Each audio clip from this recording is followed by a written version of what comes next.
नमस्कार। असम के governor professor Jagdish Mukhi जी,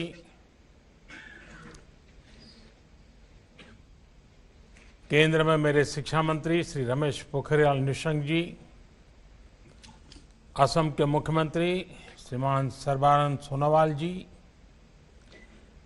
Tezpur university के vice chancellor professor V K Jain ji, अन्य फैकल्टी मेंबर्स और तेजपुर यूनिवर्सिटी के तेजस्वी टैलेंटेड मेरे प्यारे स्टूडेंट्स, आज 1200 से ज्यादा स्टूडेंट्स के लिए जीवन भर याद रहने वाला क्षण है। आपके शिक्षक, प्रोफेसर्स, आपके माता पिता के लिए आज का दिन बहुत अहम है। और सबसे बड़ी बात कि आज से आपके करियर के साथ तेजपुर यूनिवर्सिटी का नाम हमेशा के लिए जुड़ गया है। आप आज जितना खुश हैं, उतना ही मैं भी हूं। आज आप अपने भविष्य को लेकर जितनी आशा से भरे हुए हैं, उतना ही मेरा आप सब पर अपार विश्वास है। मुझे भरोसा है कि आपने तेजपुर में रहते हुए तेजपुर यूनिवर्सिटी में जो सीखा है, वो असम की प्रगति को, देश की प्रगति को गति देगा, नई ऊंचाई देगा। साथियों, इस भरोसे की कई वजह भी हैं। पहला, तेजपुर का यह ऐतिहासिक स्थान, इसके पौराणिक इतिहास से मिलने वाली प्रेरणा। दूसरा, तेजपुर विश्वविद्यालय में आप जो काम कर रहे हैं, वो मुझे बताया गया है कि वो बहुत ही उत्साह जगाता है। और तीसरा, पूर्वी भारत के सामर्थ्य पर, यहां के लोगों, यहां के नौजवानों की क्षमताओं पर, राष्ट्र निर्माण के उनके प्रयासों पर सिर्फ मेरा ही नहीं, देश का भी अटूट विश्वास है। साथियों, अभी अवार्ड और मेडल देने से पहले जो यूनिवर्सिटी एंथम गाया गया है, उसमें निहित भाव तेजपुर के महान इतिहास को नमन करता है। मैं इसकी कुछ पंक्तियां दोहराना चाहता हूं, और इसलिए भी दोहराना चाहता हूं क्योंकि ये असम के गौरव, भारत रत्न भूपेन हजारिका जी ने लिखी है। उन्होंने लिखा है, अग्नि गडर स्थापत्य, कलिया भौमोरार सेतु निर्माण, ज्ञान ज्योतिर्मय स्थेयी स्थानते विराजिसे तेजपुर विश्वविद्यालय। यानी जहां अग्निगढ़ जैसा स्थापत्य हो, जहां कलिया भौमरा सेतु हो, जहां ज्ञान की ज्योति हो, ऐसे स्थान पर विराजमान है तेजपुर विश्वविद्यालय। इन तीन पंक्तियों में भूपेन दा ने कितना कुछ वर्णित कर दिया है।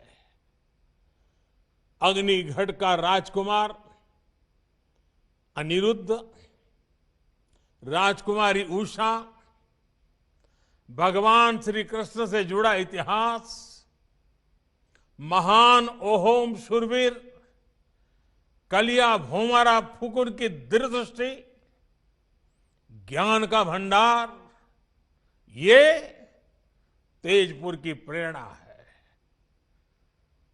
भूपेंद्र के साथ ही ज्योति प्रसाद अग्रवाल, विष्णु प्रसाद राभा, ऐसे महान व्यक्तित्व तेजपुर की पहचान रहे हैं। आप इनकी कर्मभूमि में, जन्मभूमि में पड़े हैं और इसलिए आप में गर्व का भाव होना और गौरव के कारण आत्मविश्वास से भरा हुआ आपका जीवन होना, ये बहुत स्वाभाविक है। साथियों, हमारा देश इस वर्ष अपनी आजादी के 75 वर्ष में प्रवेश कर रहा है। सैकड़ों वर्षों की गुलामी से मुक्ति दिलाने के लिए असम के अनगिनत लोगों का योगदान है। जो उस समय थे, उन्होंने देश की आजादी के लिए जीवन दे दिया, अपनी जवानी खपा दी। अब आपको नए भारत के लिए, आत्मनिर्भर भारत के लिए जी करके दिखाना है, जीवन को सार्थक करके दिखाना है। अब से लेकर भारत की आजादी के 100 वर्ष पूरे होने तक ये 25-26 साल आपके जीवन के भी स्वर्णिम वर्ष हैं। आप कल्पना कीजिए, 1920-21 में जो नौजवान, जो बेटी आपकी उम्र की होगी, आज आप जिस उम्र के होंगे, 1920-21 के कालखंड में वो क्या सपने देखते होंगे, वो अपने किन बातों के लिए जीवन ढालते होंगे, किन कामों की पूर्ति के लिए अपने आप को खपाते होंगे। अगर थोड़ा सा स्मरण करें 100 साल पहले आप ही की उम्र के लोग क्या करते थे, तो आज आगे के लिए आपको क्या करना, ये सोचने में देर नहीं लगेगी। ये आपके लिए गोल्डन पीरियड है। तेजपुर का तेज पूरे भारत में, पूरे विश्व में फैलाइए।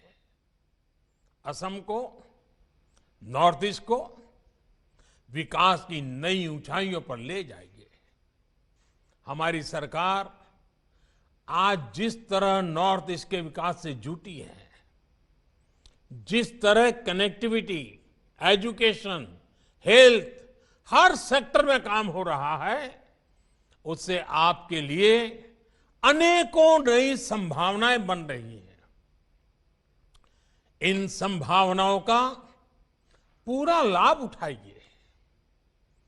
आपके प्रयास ये बताते हैं कि आप में क्षमता भी है, नया सोचने, नया करने का सामर्थ्य भी है।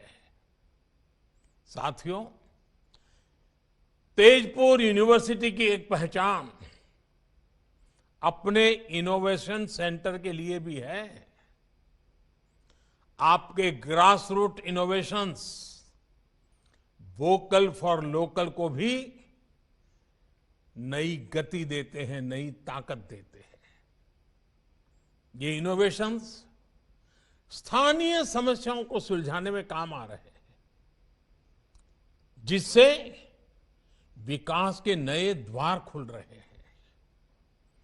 अब जैसे मुझे बताया गया कि आपके डिपार्टमेंट ऑफ केमिकल साइंस ने पीने के पानी को साफ करने के लिए एक कम कीमत वाली आसान टेक्नोलॉजी पर काम किया है।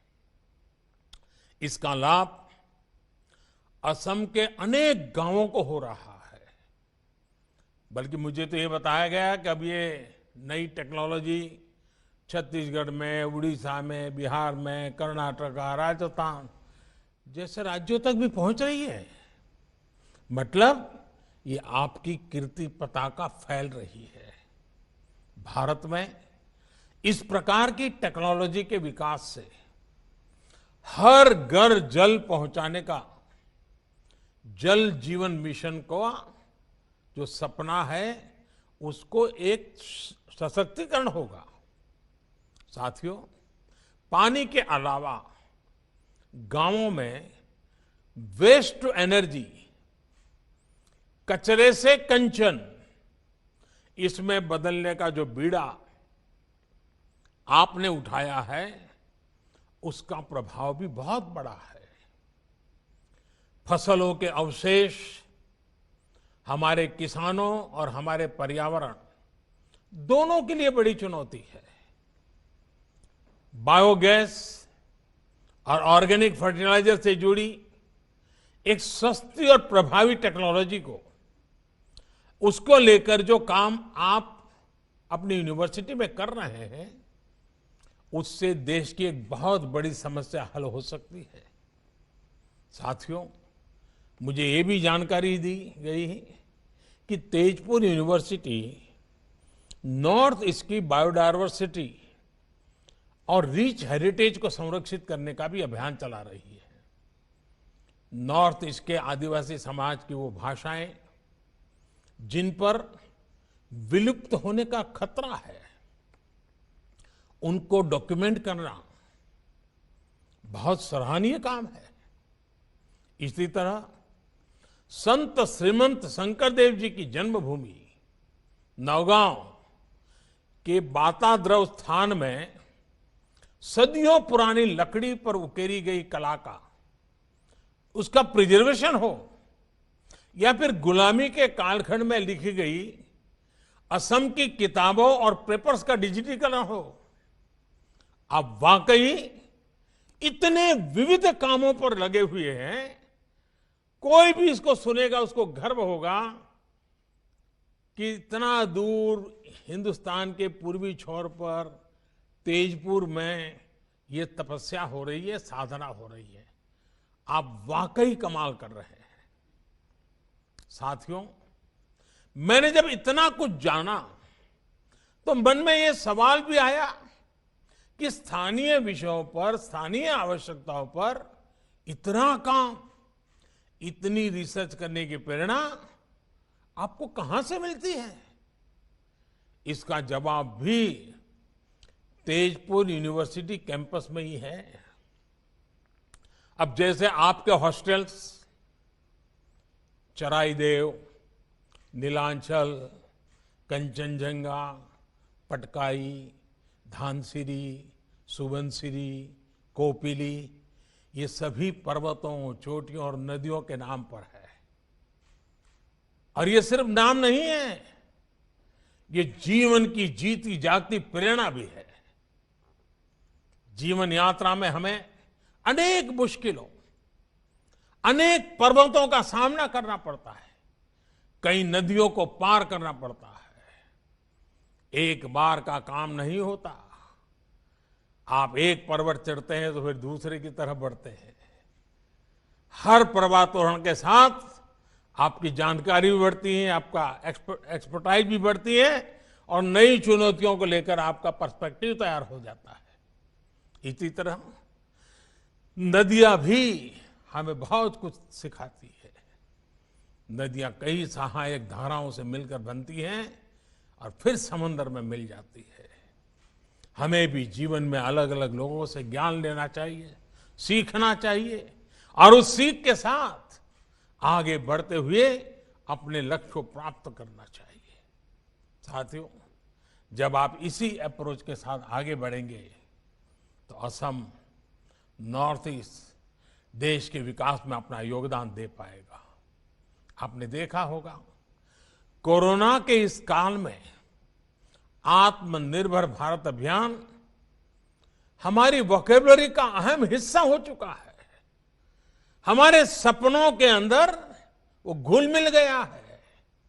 हमारा पुरुषार्थ, हमारे संकल्प, हमारी सिद्धि, हमारे प्रयास, सब कुछ उसके इर्द गिर्द हम अनुभव कर रहे हैं।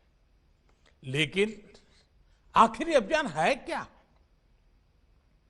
आखिर बदलाव क्या हुआ रहा है?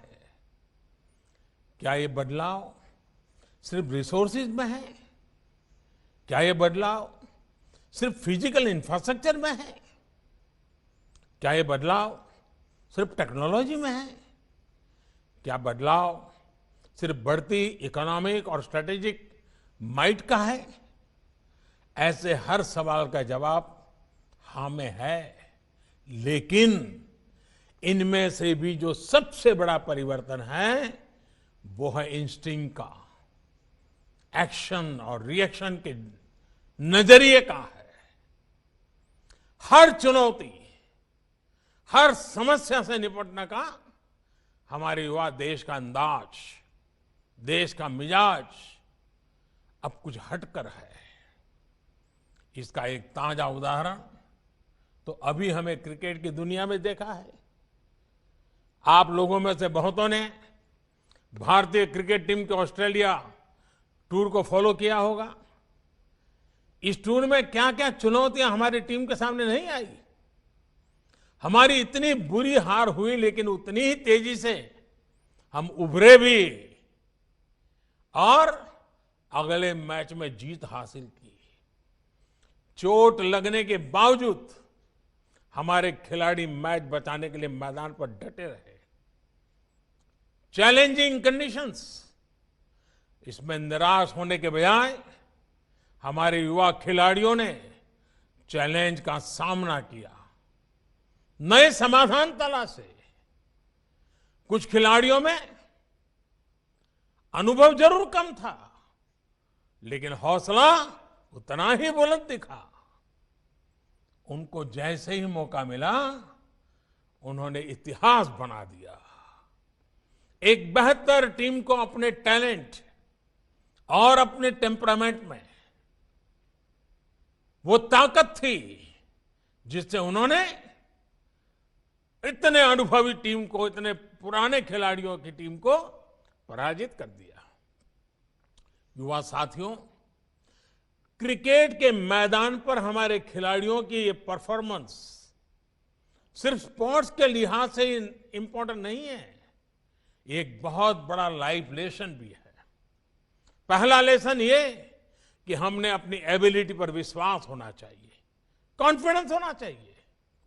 दूसरा लेसन हमारे माइंडसेट को लेकर है। हम अगर पॉजिटिव माइंडसेट से लेकर आगे बढ़ते हैं तो रिजल्ट भी पॉजिटिव ही आएगी। तीसरा और सबसे अहम लेसन, अगर आपके पास एक तरफ सेफ निकल जाने का ऑप्शन हो और दूसरी तरफ मुश्किल जीत का विकल्प हो, तो आपको विजय का ऑप्शन जरूर एक्सप्लोर करना चाहिए। अगर जीतने की कोशिश में कभी कभार असफलता भी हाथ लगे तो इसमें कोई नुकसान नहीं है। रिस्क लेने से, प्रयोग करने से डरना नहीं है। हमें प्रोएक्टिव और फियरलेस होना ही पड़ेगा। हमारे भीतर जो फेल्यूर का डर होता है, हम जो अननेसेसरी प्रेशर अपने ऊपर लेते हैं, उससे जब आप बाहर निकलेंगे तो फियरलेस बनकर उभरेंगे भी। साथियों, हौसले से भरा हुआ अपने लक्ष्यों के प्रति समर्पित भारत सिर्फ क्रिकेट की फील्ड पर दिखता है ऐसा नहीं है। आप भी तो इसी ही एक तस्वीर है। आप आत्मविश्वास से, सेल्फ कॉन्फिडेंस से भरे हैं। आप लीड से हटकर सोचने और चलने में डरते नहीं हैं। आपके जैसे इसी युवा ऊर्जा ने कोरोना के खिलाफ अपनी लड़ाई में ही भारत को बहुत मजबूती दी है। आपको याद होगा, इस लड़ाई की शुरुआत में ऐसी आशंकाएं जताई गई थी कि इतनी बड़ी आबादी वाला भारत रिसोर्सेज के अभाव में कोरोना से तबाह हो जाएगा। लेकिन भारत ने दिखाया कि रिजॉल्व और रेजिलियंस अगर आपके पास है तो रिसोर्सेज तैयार होते देर नहीं लगती। भारत ने यही किया।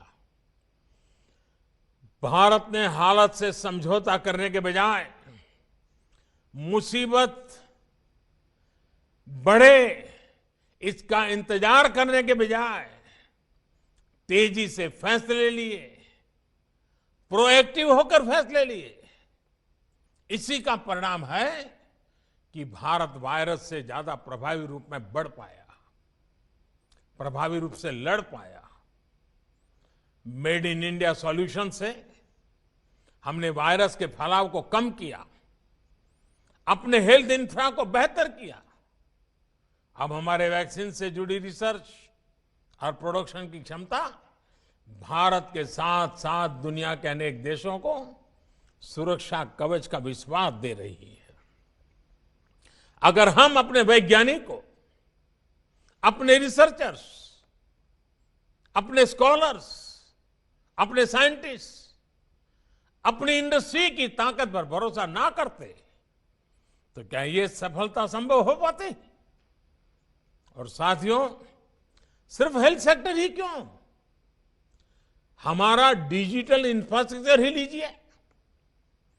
अगर हम भी ये मानकर बैठ जाते कि भारत में लिटरेसी के अभाव में डीबीटी, डायरेक्ट बेनिफिट ट्रांसफर, और डिजिटल लेन देन संभव नहीं है, तो क्या कोरोना जैसे संकट में सरकार गरीब से गरीब तक इतने प्रभावी ढंग से पहुंच पाती? आज जिस फिनटेक में, डिजिटल इंक्लूजन में हम दुनिया के अग्रणी देशों में शामिल हैं, वो क्या कभी संभव हो पाता? आज का भारत समस्या के समाधान के लिए एक्सपेरिमेंट से भी नहीं डरता और बड़े स्केल पर काम करने से भी पीछे नहीं हटता। सबसे बड़ा बैंकिंग इंक्लूजन अभियान भारत में हो रहा है। टॉयलेट बनाने का सबसे बड़ा अभियान भारत में। हर गरीब परिवार को घर देने का अभियान भारत में। घर घर जल पहुंचाने का सबसे बड़ा अभियान भारत में। सबसे बड़ी हेल्थ एश्योरेंस स्कीम भारत में। और अब सबसे बड़ा टीकाकरण अभियान भी भारत में। इन सब का बहुत बड़ा लाभ नॉर्थ ईस्ट को हुआ है, असम के लोगों को हुआ है। ऐसे कार्यक्रम तभी चल सकते हैं जब देश और समाज आत्मविश्वास से भरा हो। देश यथास्थिति को बदलने के लिए, इनोवेट करने के लिए पूरी शक्ति लगा रहा हो। साथियों, आज जिस प्रकार दुनिया में, भारत में नई टेक्नोलॉजी का प्रसार हो रहा है, उससे हर क्षेत्र में नई संभावनाएं पैदा हो रही है। आज हम बिना ब्रांच के बैंक, बिना शोरूम के रिटेल बिजनेस, बिना डाइनिंग हॉल के क्लाउड किचन, ऐसे अनेक प्रयोगों को रोजमर्रा की जिंदगी में देख रहे हैं। ऐसे में यह भी संभव है कि भविष्य की यूनिवर्सिटी पूरी तरह से वर्चुअल हो और दुनिया भर से स्टूडेंट्स और फैकल्टीज किसी भी यूनिवर्सिटी का हिस्सा बन सके। इस प्रकार की ट्रांसफॉर्मेशन के लिए हमारे पास एक जरूरी रेगुलेटरी फ्रेमवर्क होना बहुत जरूरी है। नई नेशनल एजुकेशन पॉलिसी के माध्यम से लगातार उसकी कोशिश की जा रही है। इस पॉलिसी में टेक्नोलॉजी के ज्यादा से ज्यादा उपयोग, मल्टी डिसिप्लिनरी एजुकेशन और फ्लेक्सिबिलिटी को प्रोत्साहित किया जा रहा है। नई नेशनल एजुकेशन पॉलिसी डाटा और डाटा एनालिटिक्स के लिए हमारे एजुकेशन सिस्टम को तैयार करने पर बल देती है। डाटा एनालिटिक्स की मदद से एडमिशन से लेकर टीचिंग और इवैल्यूएशन तक पूरी प्रक्रिया बहुत बेहतर हो जाएगी। मुझे विश्वास है कि Tezpur university national education policy के इन लक्ष्यों को सिद्ध करने में अहम भूमिका निभाएगी। मुझे तेजपुर यूनिवर्सिटी के ट्रैक रिकॉर्ड और उसके सामर्थ्य पर पूरा भरोसा है और मैं अपने स्टूडेंट साथियों को ये बात विशेष तौर पर कहूंगा कि जब आपकी फॉर्मल एजुकेशन पूरी होती है तो आप सिर्फ अपने फ्यूचर के लिए नहीं बल्कि राष्ट्र के फ्यूचर के लिए काम करते हैं। आप बस एक बात याद रखें, अगर आपका पर्पज ऊंचा है तो आपको जीवन के उतार चढ़ाव से उतना असर नहीं पड़ेगा। आपके जीवन के आने वाले 25-26 साल आपके कैरियर के साथ साथ देश के भाग्य को भी तय करने वाले हैं। मुझे विश्वास है कि आप सभी देश को नई ऊंचाई पर पहुंचाएंगे। 2047 जब देश आजादी का 100 साल मनाता होगा तो यही 25-26 साल का कालखंड आपके योगदान से, आपके पुरुषार्थ से, आपके सपनों से भरा हुआ होगा। कल्पना कीजिए आजादी के शतक में आपके 25 साल कितना बड़ा रोल पैदा करने वाले हैं। आइए साथियों, अपने आप को उन सपनों के लिए सज्ज कीजिए। चल पड़े, संकल्प के साथ चल पड़े, सपनों को लेकर चल पड़े, सिद्धि पाने के मकसद से निकल पड़े। देखिए जीवन सफलताओं की एक एक ऊंचाई को पार करता जाएगा। आज के इस पवित्र अवसर पर आपके परिवारजनों को, आपके शिक्षक जगत को, आपकी सभी फैकल्टीज को, आपके सपनों को, सबको बहुत बहुत शुभकामनाएं देता हूं। अनंत अनंत शुभकामनाएं देता हूं। बहुत बहुत आभार।